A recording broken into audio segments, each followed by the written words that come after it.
There was a popular documentary about, lecturer harassing students, and these people were like, they cannot deal with this. They felt like it's not that they will actually have better accountability system abroad. Even the lecturers of the schools even complain that they don't even get paid. Some people, I know that some people go without having any plan. They are like obsessed with going abroad, and they just want to. They just say, let me just go. They believe that is where they will find the best opportunity for themselves. And when they get there now, they have zero plans. Like the government does not even like really care about them, because I actually read like a very, very long story. Like a lot of people are reporting on this thing to show that this is like a big deal in Nigeria, because like most of our good hands, most of our good people in quotes are like actually leaving the country. They talk about the fact that they said snake swallowed how many million that time, and then a lot of Nigerians were scared and angry. There's this thing they call black tax. Like I saw it on this. They say people, when you go, they automatically assume you're doing very well for yourself, because like you said, now he sold all his properties. He went there and he's cleaning, but he probably never even tell them that's what he's doing. Of course. And then they depend on you, and when you cannot provide, they start having this entitlement. Welcome to the Timeline Show.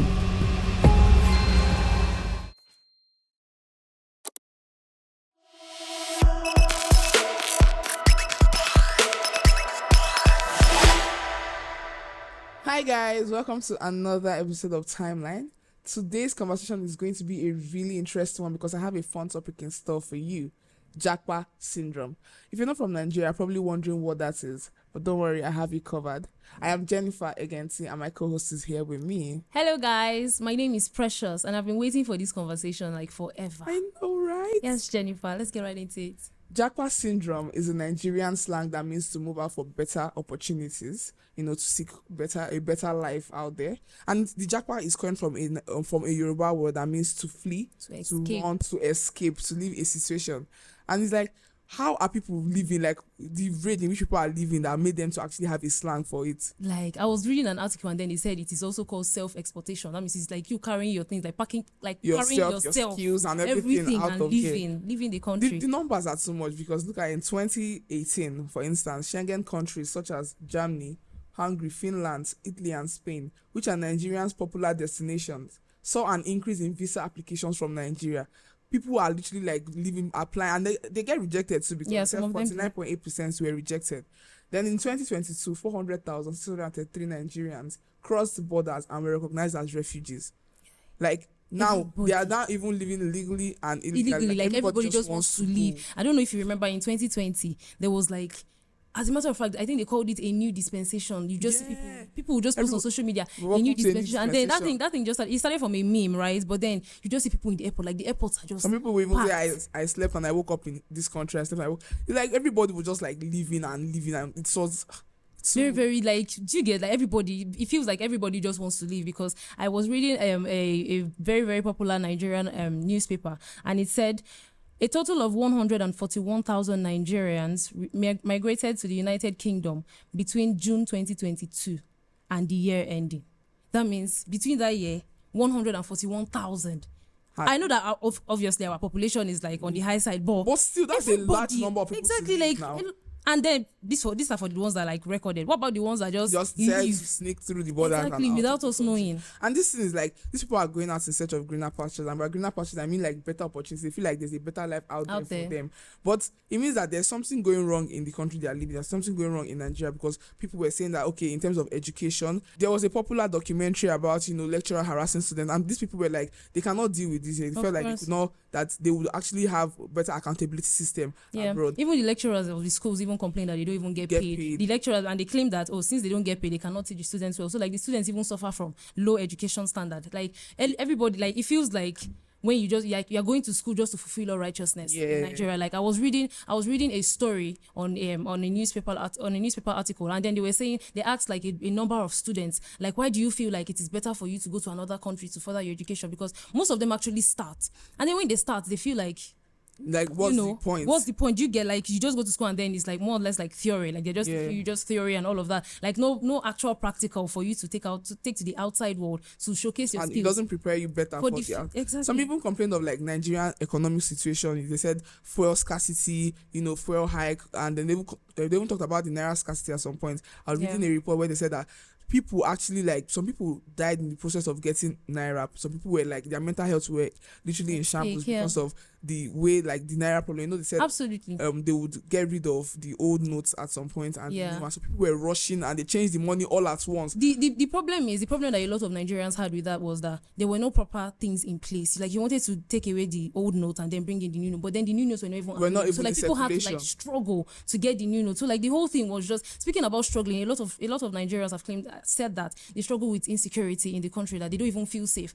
I remember reading a story on social media, and then one was saying, where they were asking, like, it was more or less like a survey, they were asking people, what made you leave the country? A lot of people were saying the NSAS protest in 2020. A lot of people were saying that they've been robbed, and the people they went to for help, that is like the law enforcement agencies, asked them for money, before they could help them. And it's like they don't feel safe in their country. Imagine traveling on the road and then you see maybe a law enforcement agency of your country, and then you're scared to talk to them. Like, yes, because they face like, police brutality, harassment from the people that they're supposed to meet for help. Exactly. And then even career saturation. Some people feel like their career, like, even though they were able to do the courses here in Nigeria, but they feel like they have better chances of getting a good job and good pay abroad. So people in tech, for example, even doctors were actually living, like they said, there was like one doctor to 8,000 of patients here in Nigeria. Most of them just feel drained because, I mean, what did I even study? Like, how did I even do it? That you want me to take care of like this whole, a lot of people. It's not like it is hard for them to do, but like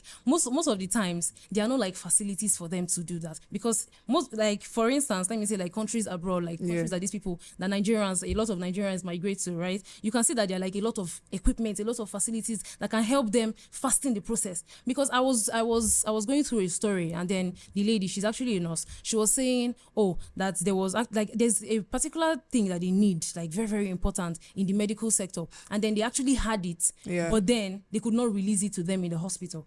And like, that was her own reason for leaving the country. I remember saying that story. Yeah. And then she was like, why would we have it? It's a different thing when we don't even have it at all, right? But then we have it, but it's not available. Released. Like, we're not using it. That brings us to corruption. Like, a lot of Nigerians feel like the government is not accountable to how they spend money, funds, and all of that. Like, they just feel like the government does not even like really care about them. Because I actually read like a very, very long story. Like, a lot of people are reporting on this thing to show that this is like a big deal in Nigeria, because like most of our good hands, most of our good people, in quotes, are like actually leaving the country.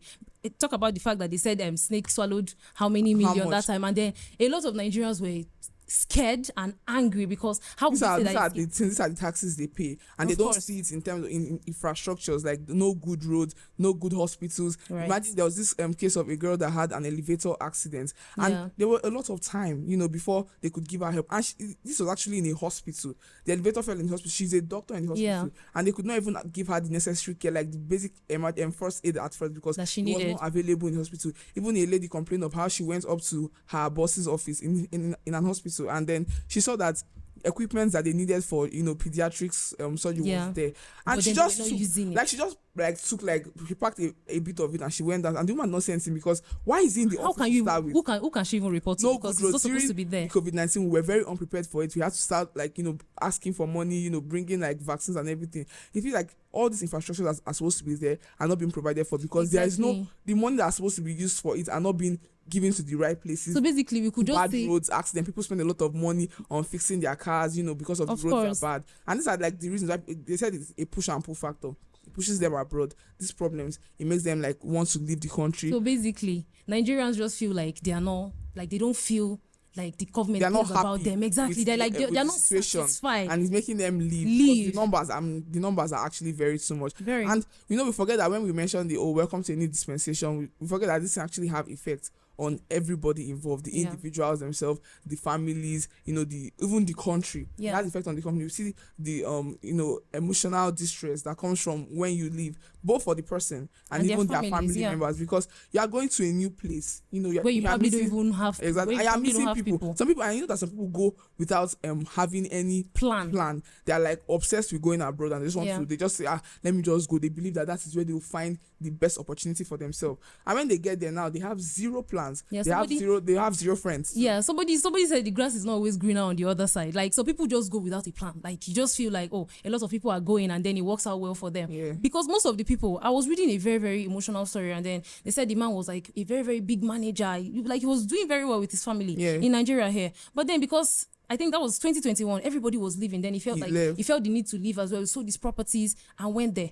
Guess what he went there to do? Because you know that the rate between our currency is not exactly the same. Exactly. So like he sold all his properties and went to the country, and now he started cleaning. Yes, he was working as a security man. Some people are actually very sensible about this, because I was one my mom was telling me about, because then when I was young I was like, oh, I want to leave, because me, so I was also obsessed about leaving. Of course. And then he was like, he has like a lot of things going on for him here in Nigeria. He's comfortable. Why would he go abroad to serve somebody? Because everybody was going at the time. Because there was this rage of, this is where everything's happening. Let me go to this country. Let me go to UK. Let me go to US, or let me just like take pictures of there. Let me see snow. Those kind of things. Yeah. And then even the fact that financial support. Yeah, when you go abroad, you're probably earning very much in dollars, and you're sending home to the people here in Nigeria. But then there's this thing they call black tax. Like I saw it on this, they say people, when you go, they automatically assume you're doing very well for yourself, because like you said, now he sold all his properties. He went there and he's cleaning, but he probably never told them that's what he's doing. Of course. And then they depend on you, and when you cannot provide, they start having this entitlement to your money. Exactly. And they start. Now, a popular footballer, his brother committed suicide because he told him that if he does not send him any money anymore, because the brother said, I keep sending money to you and you're not using it, you're not using it well, you're depending on me because I play football for those people abroad. And then he was like, I will kill myself if you don't send me money. And he actually did himself. You see, this is just the majority. This is one of the bad things. A lot of people that are like sending money home because they feel like they have to keep up with something, and the people that are at home too, that have the pressure because now their siblings are out. You are now faced with more roles than usual here in Nigeria. I feel like a lot of people just feel like as long as you have gone, that means you have money. Yeah. That means like things are already working for you. Obviously, it might take some time, but like it is not exactly as easy, because a lot of people say, oh, because Nigeria is not like they believe that, oh, Nigeria is not exactly the country for them, or like the place for them, or like they don't exactly feel safe there. Then they feel like, oh, the moment they step, it feels like they just assume that when you step into another country, is that everything just works out well for you. And then it affects their mental health as well, because I mean, you're probably in a country where you don't know anybody. People. Like you don't know anybody. Imagine people that go to countries that don't speak English. Now you have to start from scratch trying to learn languages and all of that. And people face like different problems there. You look at racism, for example. We've been seeing like even they are racist to themselves. Talk more when you come and you don't have any job, you don't have anything you're doing for yourself, and it's like now you're facing discrimination from people. You're doing a job you don't like, and now you're facing discrimination from people that hired you. So now these people are feeling pressure, and this is just on the individual and the families that are facing like problems from the emotional distress of their family members leaving. How about on the economy? Because it has like adverse effects on the economy too as well. Yes, it does. You see loss of skills, the brain drain factor. When people leave, they carry their talents with them. You said self-exploitation, and they live with what they can actually offer to the country. Yeah. I said doctors were leaving because now it has gotten to the point where people are actually making threads on the fact that these are the courses you should not study here in Nigeria because you don't have a job for it. Or like you will not have a job, or you will not have the right experience to face the even now world. What you are studying, they will say, go and do something like medicine, because that is the best, like that's what they need abroad. Exactly. And you see people now, the doctors are actually leaving because they feel like they are not giving adequate like respect to one, and two, they are not being paid well. See how many the labor unions they feel like they're basically not exactly going on strike, so they feel like let me go. And all this has effect on because teachers are leaving, doctors are leaving, who are now going to teach the people, who are going to treat the people here in Nigeria. One other funny thing is that most of these people that don't even study medicine related courses, right, they actually go as caregivers. Like they just go and they have to like people just want to leave, to be very honest. Prior to the pandemic, 88%, almost 9 in 10 of Nigerian doctors and about 50% of Nigerian nurses considered seeking job opportunities abroad unless their working conditions improved. Unfortunately, the pandemic further strained the already fragile Nigerian healthcare system, resulting in serious negative impact on its workforce. Which means some people don't even want to go, but they're just like they want a better situation for them. And if they're not provided with that, then they have no other option as it, regardless of whatever they face. They just feel like, let me just go. And then there's this also pressure that people, like you said, people believe that once you are like there, you're already making it. And you're probably having it hard, but you don't even have anybody to confide in. Then look at the fact that it has impact on industries. Key sectors such as healthcare, technology, and education may experience a shortage of skilled workers, of course, because potentially hindering growth and innovation. people, the tech Like people, smartphones, the health, yeah. everybody's living like they are trying to. They feel like this country does not have a like the career prospects in store for them here is limited to what they can offer, like what they feel like they can actually receive from the country, and they go abroad. They feel like abroad is a better place for them to do, better. We'll go on this short break now. When we come back, we'll talk more about the effects it has on the country and how best we can actually stop people from leaving the country. Stay with us.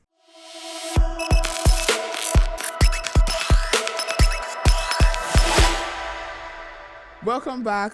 We're still on the Japa syndrome conversation.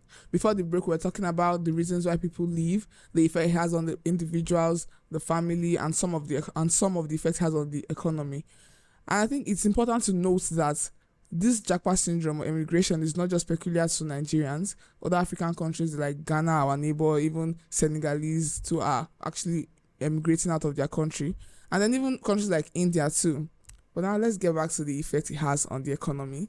Yeah, another one effect that it has on the economy is negative perception about the country. Yeah. Because normally there's a stereotype about Nigeria and about African countries. When you hear Nigeria, when some sort of people hear Nigeria, they just associate Nigeria with some sort of bad image. Yeah, because the PR is not even good. Of course, I've heard of people lose jobs, lose opportunities, people that have to work from home in the same Nigeria, but then they're like, oh, because you're in Nigeria, oh, this is this, because they I think there was a time where Canada and a few other countries increased their immigration rules. Yeah. Because a lot of Nigerians were coming into the country. A lot of Nigerians, it may reinforce their stereotypes that suggest that Nigerians have no hope in their homeland and must have to leave to have a better life. Because a lot of Nigerians have linked Japa to good life. Yeah. They have linked Japa to the best life, and then it is not exactly always so, because the other countries that a lot of Nigerians are actually going to have some issues as well. The only difference now is that they probably just have like a good infrastructure in place to like make sure that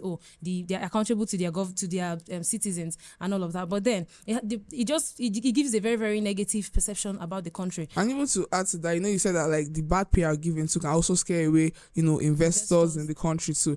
And then before the break, we mentioned about how people left the country because of COVID. That people forget that this COVID-19, they said the healthcare sector, the way we handled it. But then the Western countries still had it worse. The countries that were running, they had it worse, and their rules were even stricter. Yeah. Like they observed the rules, and the manpower too that was helping with curbing the spread of COVID-19 abroad. So we're also part of all like people we were living. People that actually we are actually going, like they were helping their own country get better, and we're living here. Do you know that a lot of people actually like left the country? Meanwhile, you're leaving the country, you're leaving Nigeria to go to another country to meet your fellow Nigerian to help you. Meanwhile, those people could have been here also helping us. So like, I hope we can see now that Japa is not exactly like the best idea. Also, we have low economic productivity. We said before the break that it causes brain drain. Like a lot of skilled people have to like leave the country. So like if everybody leaves the country now, so what becomes of us that are in the country? Because a lot of skilled people, we spoke about doctors, lawyers, and a lot of people that practice people that are actually professionals that leave the country. Yeah, like that leave the country, and then the country is just it feels like the country is just like left to be on its own. Meanwhile, the country actually needs their citizens to make sure that the economy is better. Which is why for these things to actually become like this Japa syndrome, for it to no longer be a syndrome, we have to look at practical solutions. First of all, individuals that are going there, they need to be honest with us. People are overworking themselves abroad. Of course, just make a living. Because it's not the same. Like it's not, they earn, like they said dollar is higher, but you forget that they're also paying in dollars, because everybody's like, oh, we're earning in dollars there. If you change it to Naira currency, those people are not earning, they're not earning in dollars and spending it in Naira, they're also spending it in dollars. People have crashed, like they've broken down because of how overworked they are over there, or how many works they have to do, how lonely they are, sustain themselves. I remember on social media a lady that she's already settled in another country. I can't remember the country, and then she made a video saying that she's lonely, she doesn't have family members there, she was the only one that was able to migrate to the other country, and then she was like, she's lonely, and a lot of Nigerians were bashing her, saying that she doesn't have a a right to say things that like that people are because suffering here. Exactly, like that she had an opportunity to go. Like they have even termed it an opportunity. Meanwhile, Nigeria is not like Nigeria is not even like bad because we also said like there are other countries that countries as well that exactly that and also go through things as well. And if we shun people like that from making videos, you see that there will be no information like personal information on how life actually is over there, and people feel like this is the best time for this is the best place for me to go to. Meanwhile, the cost of living is high there, the racism, the discrimination is everything there is not the same there. Most of the causes that we mentioned, and then you even see that education and awareness. We need to promote awareness campaigns to educate young Nigerians about the challenges and risks of illegal migration. I mentioned earlier that it's not just peculiar to Nigerian countries, like even other African countries like Senegal. They said in a report I saw that they found like a route to actually leave the country by road. And it's like people are going, like there's a documentary I watched and people were like, they were literally killing themselves, like they put themselves in position of very great harm just to leave the country. They need to be aware that it's not all rosy there. Do you get it? Like, and for you to now put your life in danger, what if you die before? Like, what if you just like? Exactly. So you need to actually consider that illegal migration is out of it, a no. So that means we should even note that for every 1 or 2 Nigerians that are about to leave their country, that means other African countries or other people in other countries. So it's not just Nigerians. So you don't think that when you reach there, they'll just say, okay, this is Nigerians. Everybody. Exactly. That means Nigeria is not even the worst country. To be very honest. Also, Nigerian government should try to tackle unemployment and poverty because a lot of Nigerian students just leave. They leave university and then come out and then they're just stranded and all of that. If Nigeria can like make sure that, even if it's just skills, like teaching them a lot of skills that will help them excel in the labor market. I mean, a lot of Nigerians will want to stay because they did a survey and then of people of Nigerians in diaspora, and then they were asking them if things were like this in Nigeria, would you have gone? And then they're like, I have no reason, because to be very honest, Nigerians are very, very patriotic. Nigerians love their country. Yes, they always defend their country. They always defend their country, but like they just have an issue with some of the things in the country that make them leave. So if Nigeria can like just do this, obviously they would.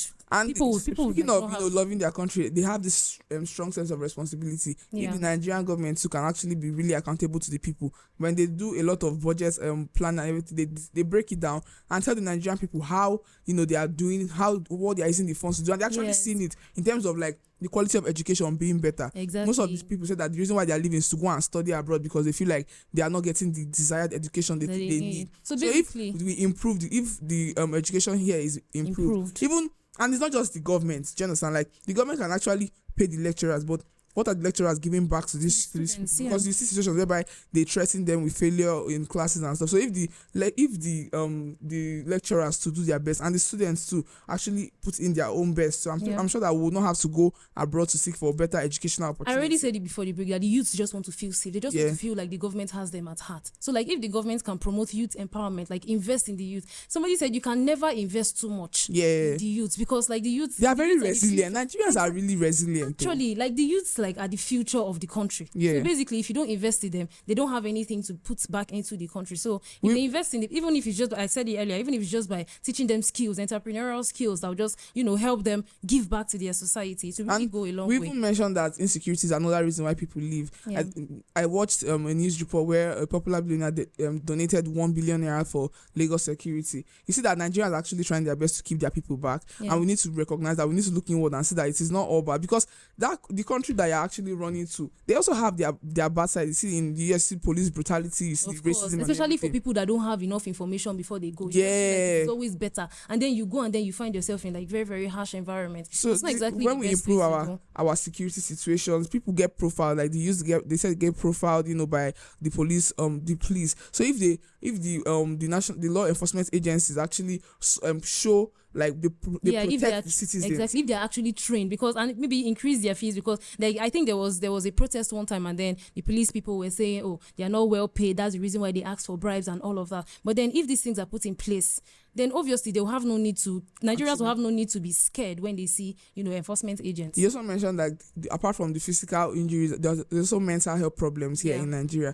and by offering counseling and mental health support to those who feel compelled to leave due to social or personal pressures during the naira scarcity, during the fuel hike and everything, if therapy, they say that therapy is not for the black people, but if in Nigeria there are like different ways where they offer therapies to these people, also help them to navigate life, because it's not easy. It's not easy anywhere. People just have it better than most. But if we actually look inward, we see that Nigeria as a country is actually trying their best to keep their citizens in. And for those that are, that have gone, you engage with the Nigerian diaspora to encourage them to invest in their home country too. You've gone, you're doing great. You can also invest back in this country. Maybe by coming back to I like show us your skills and all that. When I mentioned that people spend, earning dollars and spending naira, if you keep everybody keeps going. Nigeria, you said something about productivity. Who is not going to remain in Nigeria to help us, keep it better? And then these people will now we are sending all our money abroad, sending all our skilled professionals there. The Nigeria just keep getting worse. It is safe to say that that is not like the final option, because there are a lot of people that actually travel abroad for education and come back